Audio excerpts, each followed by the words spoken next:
Hey, Cyber Gremlins! It's been a minute, but we're finally back with another art tutorial. This one has to be one of the most requested over the years. I can confidently say now that I am ready to show you guys how I color. I've changed my style of coloring many times now, but this past month I was able to uncover the secrets of how to achieve nice and bold coloring using the Grayscale method. In this tutorial, I'm going to show you guys how to color in Grayscale, step by step.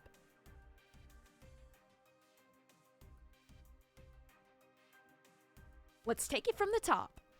We're going to start by base coloring our piece here. I first select where the background would be around the characters and change it to a darker tone to differentiate the two.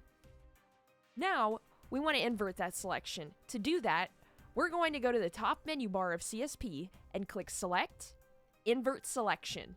This next step is very important, so be sure not to skip it. It'll be very handy later on in the tutorial.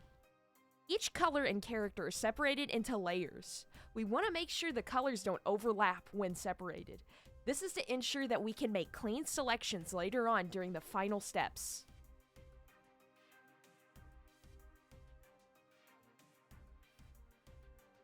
Next, we're going to duplicate the coloring folder we just made and merge it down by using Merge Selected Layers. Now let's take a closer look at our layer menus over here. We're going to click the second lock button that has a checkered pattern behind it. This is the Lock Transparent Pixels button. This means we can fill only the spots we've added color to on this layer.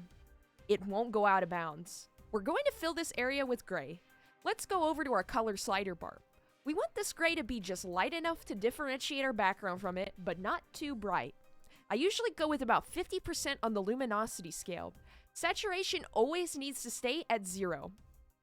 We don't need to think about any colors until later. Now that we have our base, we can start coloring in Grayscale.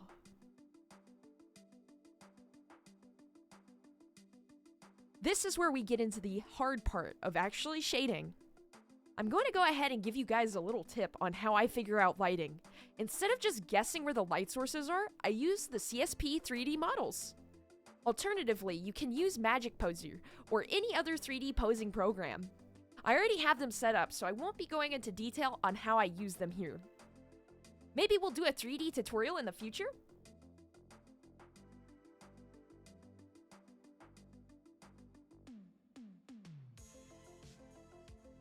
Back to shading. We're going to use the 3D models by going into the settings. Click the little wrench in the bottom of the Tool Property menu. Once the pop-out shows up, we're going to go under the light source section and mess with this little sphere here.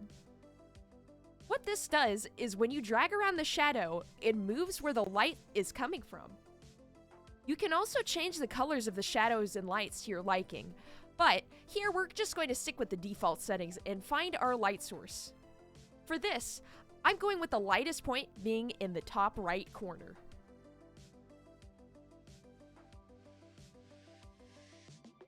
Now for real, let's start shading! On a layer above your gray base, we're going to make a new layer and clip it to the base. Let's change the layer blending mode to multiply as well. Now go back over to your color slider and let's grab our shades for shadows.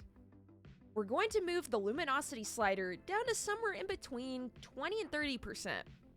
The shade darkness will depend on how intense you want your shadows to be. Now we start laying out our shadows on the characters. I use the 3D models I explained earlier as reference, so I don't have to guess where the light source is coming from. So now we just grind out that shading. After you finish up shading and you're satisfied with how it looks, we're going to delete our base gray layer we made at the beginning. We're going to have the shading layer now clipped to the original base coloring folder.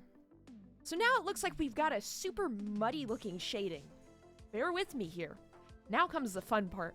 We're going to go back over to our shading layer and lock transparent pixels. Now let's choose our base shadow color. Choose whatever color you'd like the base to be. Just make sure it's desaturated and low on the luminosity scale. I normally choose a dark blue or purple to start off with. Remember how I made you guys base color each part in different layers at the beginning? This next step is why.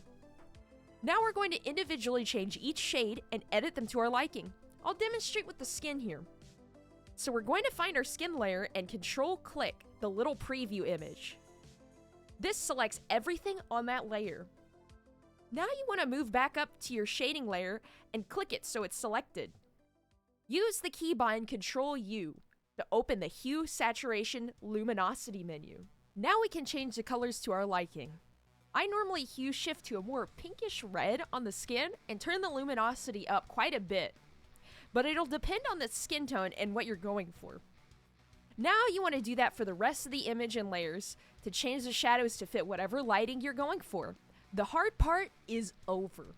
A good rule of thumb: saturated colors are brighter and need more saturated shadows so it pops. Now on a layer above the shadows, we can add some lighting on a luminosity blending layer. Clip this to the base colors as well. I usually go with a color complementary to the one I used for the base shadow. Here we used a bluish purple, so I went with a yellowish pinkish for the lighting.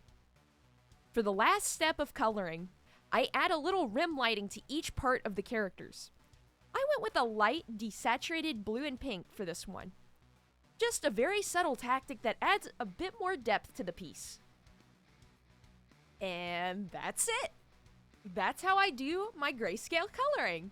Hope you guys enjoyed this new tutorial, and I'll see you guys in the next video.